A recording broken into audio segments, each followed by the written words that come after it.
I think this is a place where you can really embrace an all-inclusive sense of film history.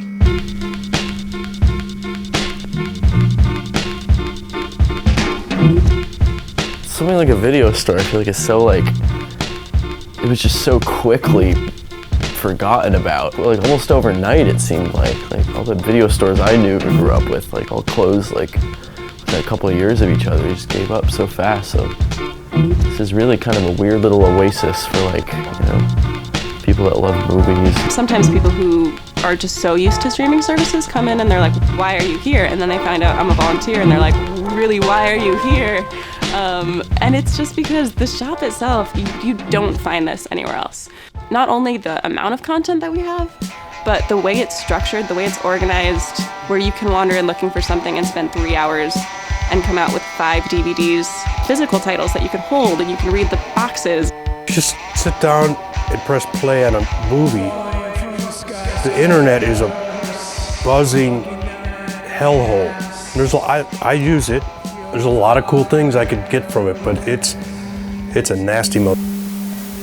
You can't get the type of wisdom and help here in an algorithm. I mean, all these other availabilities of how you can stream your film or get film, it's not the same as coming in and talking to somebody and having people recommend things based on their own taste and yours, kind of collaborating together and really being listened to about what you like.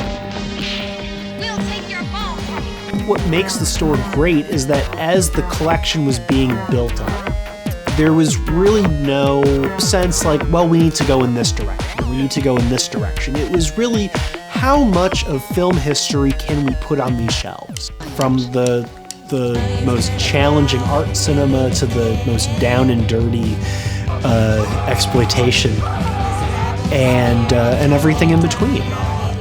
Netflix and Amazon will always have the things that are popular, but it's you're mostly kind of being shown what they want you to see or what's popular. And they do kind of have older stuff, but it's kind of the older stuff that's kind of risen to the top to where there's a lot of other stuff that's kind of interesting that's out there that's you have to come here to find.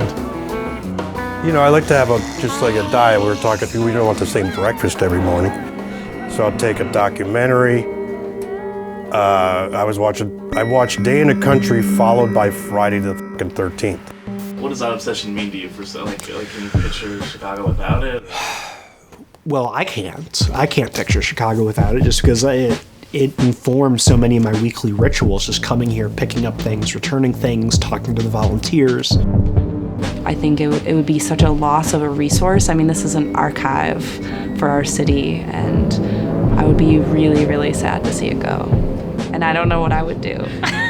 I would need everybody's phone number on speed dial. Yeah, it holds up anywhere in the world. It sounds like you're paying me to say this, but this is from my heart.